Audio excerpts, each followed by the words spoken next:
The Galactic Council had always underestimated humans.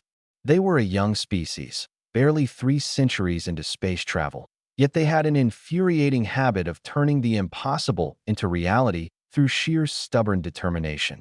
Jason Torres embodied this human peculiarity perfectly. A brilliant xenobiologist with degrees from Earth's most prestigious universities, he had spent the last 5 years cataloging alien species across the Andromeda sector. His colleagues called him obsessive. His few friends called him a workaholic. Jason simply called it dedication to science. Then he met Zara Keth.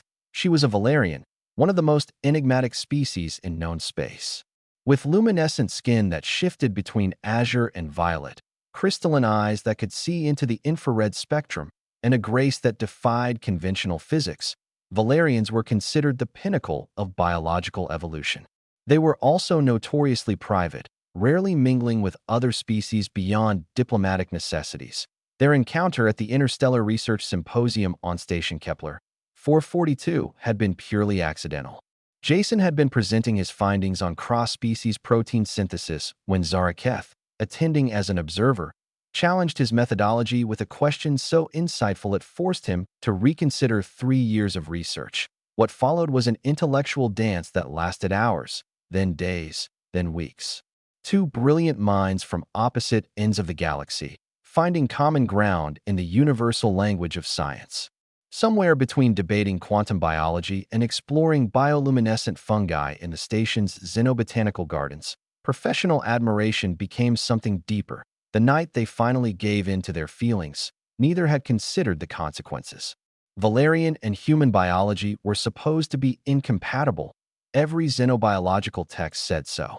The reproductive barriers between species were meant to be insurmountable. But the universe, as Jason often noted, enjoyed defying expectations. 3 weeks later, Zara Keth appeared at his laboratory door, her skin flickering with patterns of distress.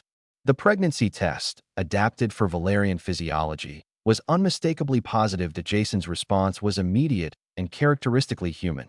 He called an emergency meeting with himself, created 17 different contingency plans, and then did something that shocked the entire station. He hired 100 caretakers. "You've done what?" Zara Keth stared at him, her crystalline eyes wide with disbelief. "Jason, that's excessive even by human standards." "Excessive?" Jason pushed his glasses up his nose, a gesture he made when particularly adamant. "Zara, we're dealing with the first documented human-Valerian hybrid pregnancy in galactic history. We don't know what complications might arise, what nutritional requirements the fetus might have, what environmental conditions are optimal. I'm not taking any chances." The caretakers were a diverse team. Medical specialists from 12 different species, each chosen for their unique expertise. Nutrition consultants who could analyze the complex interplay of human and Valerian metabolic needs. Environmental engineers to maintain perfect atmospheric conditions. Stress therapists versed in both human and Valerian psychology. Even historians to document every moment of this unprecedented event. The Galactic Council called it wasteful. Jason's human colleagues called it paranoid. The station administrator called it a logistical nightmare. Jason called it the minimum acceptable standard of care. He converted an entire wing of the research station into a state-of-the-art medical facility. Every surface was calibrated for Valerian comfort while maintaining human standard gravity. The lighting could shift through 17 different spectrums to accommodate Zara Keth's circadian rhythm. Humidity, temperature, air composition, all monitored by 37 different sensors and adjusted in real time. Zara Keth found herself surrounded by an army of attentive specialists, each dedicated to some aspect of her well-being. There were chefs preparing meals that satisfied both human and Valerian nutritional science, masseuses trained in Valerian physiology, musicians who understood the resonant frequencies her species found soothing. "This is insane," she told Jason one evening, as he reviewed the day's medical reports for the third time. "I'm pregnant, not dying." "You're carrying the impossible," Jason replied, not looking up from his datapad. "The first bridge between our species. Our child deserves every advantage we can provide. Our child." Zara Keth's skin shimmered with warmth at the words. Despite the chaos, despite the constant attention from the 100-strong caretaker team, Jason never wavered in his commitment. He attended every medical scan, memorized every developmental milestone, and read everything ever written about both human and Valerian prenatal care. As the months progressed, something unexpected happened. The pregnancy, against all odds, proceeded smoothly.